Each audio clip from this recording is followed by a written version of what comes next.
দলের পক্ষ থেকে পাঠানো শোকজের জবাব দিয়েছেন এনসিপির নেতা নাসির উদ্দিন পাটোয়ারি। ৭ আগস্ট এনসিপির আহ্বায়ক ও সদস্য সচিবকে পাঠানো এক চিঠিতে এ জবাব দিয়েছেন তিনি। চিঠিতে ৫ আগস্ট তার কক্সবাজার ভ্রমণের কারণ ও বিস্তারিত জানিয়েছেন এনসিপির এই নেতা। চিঠিতে তিনি লিখেছেন, আমার বক্তব্য স্পষ্ট, ঘুরতে যাওয়া কোনো অপরাধ নয়, কারণ ইতিহাস কেবল মিটিংয়ে নয়, অনেক সময় নির্জন চিন্তার ঘরে বা সাগরের পাড়েও জন্ম নেয়। চিঠিটি নাসির উদ্দিন পাটোয়ারি তার ফেসবুকে পোস্ট করেন। এতে তিনি লিখেন, আমি ঘুরতে গিয়েছিলাম, তবে এই ঘোরার লক্ষ্য ছিল রাজনীতির ভবিষ্যৎ দিক নির্দেশনা নিয়ে একান্তে চিন্তা ভাবনা করা। সাগরের পাড়ে বসে আমি গভীরভাবে ভাবতে চেয়েছি গণ অভ্যুত্থান, নাগরিক কমিটি, নাগরিক পার্টির কাঠামো, ভবিষ্যৎ গণপরিষদ এবং একটি নতুন গণতান্ত্রিক সংবিধানের রূপরেখা নিয়ে। আমি এটিকে কোনো অপরাধ মনে করি না, বরং একজন রাজনৈতিক কর্মীর জন্য এটি একটি দায়িত্বশীল মানসিক চর্চা। এর আগে গণ অভ্যুত্থানের বর্ষপূর্তির দিনে কক্সবাজার ভ্রমণ ও সেই ভ্রমণকে কেন্দ্র করে উদ্ভূত পরিস্থিতির আলোকে ৫ নেতাকে কারণ দর্শানোর নোটিশ দেয় এনসিপি। দলের দপ্তর সম্পাদক ও যুগ্ম সদস্য সচিব সালেহ উদ্দিন সিফাত এক নোটিশে এই নির্দেশ দেন। শোকজ পাওয়া ৫ নেতা হলেন এনসিপির মুখ্য সমন্বয়ক নাসির উদ্দিন পাটোয়ারি, দক্ষিণাঞ্চলের মুখ্য সংগঠক হাসনাত আবদুল্লাহ, উত্তরাঞ্চলের মুখ্য সংগঠক সার্জিস আলম, সিনিয়র যুগ্ম সদস্য সচিব তাসনিম জারা ও যুগ্ম আহ্বায়ক খালেদ সাইফুল্লাহ। গত ৬ আগস্ট তাদের কাছে পাঠানো পৃথক পৃথক নোটিশে বলা হয়, ৫ আগস্ট জুলাই অভ্যুত্থানের প্রথম বর্ষপূর্তি ও রাষ্ট্রীয় গুরুত্বপূর্ণ দিবসে আপনি এবং দলের আরও ৪ জন কেন্দ্রীয় সদস্য ব্যক্তিগত সফরে কক্সবাজার গিয়েছেন। এই সফর সংক্রান্ত কোনো তথ্য কিংবা ব্যাখ্যা রাজনৈতিক পরিষদের নিকট পূর্বে অবগত করা হয়নি।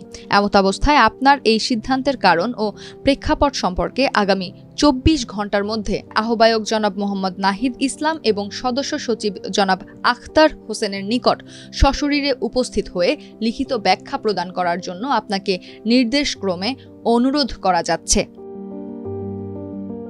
জবাবে নাসির উদ্দিন পাটোয়ারি তার চিঠিতে লেখেন, ৫ আগস্ট ২০২৫ তারিখে আমার কোনো পূর্ব নির্ধারিত রাষ্ট্রীয় বা সাংগঠনিক কর্মসূচি ছিল না। দল থেকেও আমাকে এ সংক্রান্ত কোনো দায়িত্ব বা কর্মপরিকল্পনা জানানো হয়নি।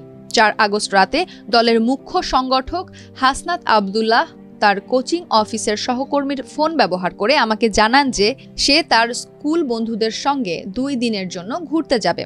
আমি তাকে আহ্বায়ক মহোদয়কে অবহিত করতে বলি এবং সে জানায় যে বিষয়টি জানাবে এবং আমাকে জানাতে বলে, যেহেতু তার নিজস্ব ফোন পদযাত্রায় চুরি হয়ে গিয়েছিল।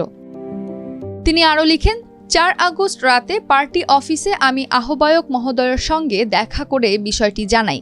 একই রাতে আমি সদস্য সচিব মহোদয়ের সঙ্গে ফোনে যোগাযোগ করি এবং জানতে পারি যে রাষ্ট্রীয় প্রোগ্রামে দল থেকে ৩ জন প্রতিনিধি যাচ্ছেন এবং সেখানে আমার কোনো কাজ নেই।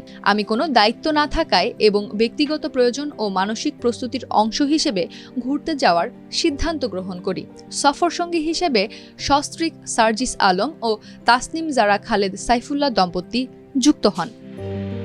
এনসিপি নেতাদের কক্সবাজার যাওয়ার পর কয়েকটি গণমাধ্যমে প্রতিবেদন প্রকাশ হয়। এগুলোতে বলা হয়, কক্সবাজারের একটি হোটেলে বাংলাদেশে নিযুক্ত সাবেক মার্কিন রাষ্ট্রদূত পিটার হাসের সঙ্গে জাতীয় নাগরিক পার্টি এনসিপির শীর্ষস্থানীয় কয়েকজন নেতা বৈঠক করেছেন। তখন এসব খবরকে গুজব বলে উড়িয়ে দেন দলের মুখ্য সমন্বয়কারী নাসির উদ্দিন পাটোয়ারি।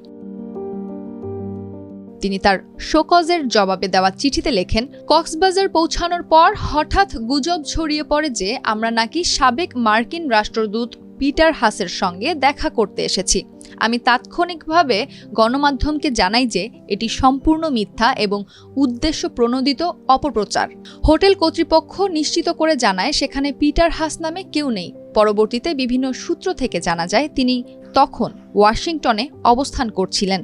এসব গুজব একটি পরিকল্পিত ষড়যন্ত্র এবং আমাদের ভাবমূর্তি নষ্ট করার অপপ্রচেষ্টা। অতীতেও আমি এই হোটেলে থেকেছি এবং কখনো কোনো বিতর্ক সৃষ্টি হয়নি। অতীতেও আমি বেশ কয়েকবার ঘুরতে গিয়েছি, কিন্তু ঘুরতে আসলে দলের বিধিমালা লঙ্ঘন হয় এমন কোনো বার্তা আমাকে কখনো দল থেকে দেওয়া হয়নি। তিনি আরও বলেন, পরিস্থিতির আলোকে আমি মনে করি শোকজ নোটিশটি বাস্তব ভিত্তিক নয়। আমার সফর ছিল স্বচ্ছ, সাংগঠনিক নীতিমালা বিরোধী নয় এবং একান্ত ব্যক্তিগত চিন্তাভাবনার সুযোগ মাত্র। এর আগে গত 5 আগস্ট সকালে কক্সবাজারে যান এনসিপির 5 নেতা হাসনাত আবদুল্লাহ, সার্জিস আলম, নাসির উদ্দিন পাটোয়ারি ও তাসনিম জারা এবং তার স্বামী এনসিপি নেতা খালেদ সাইফুল্লাহ। কক্সবাজার সি পার্ল হোটেলে উঠেছিলেন তারা।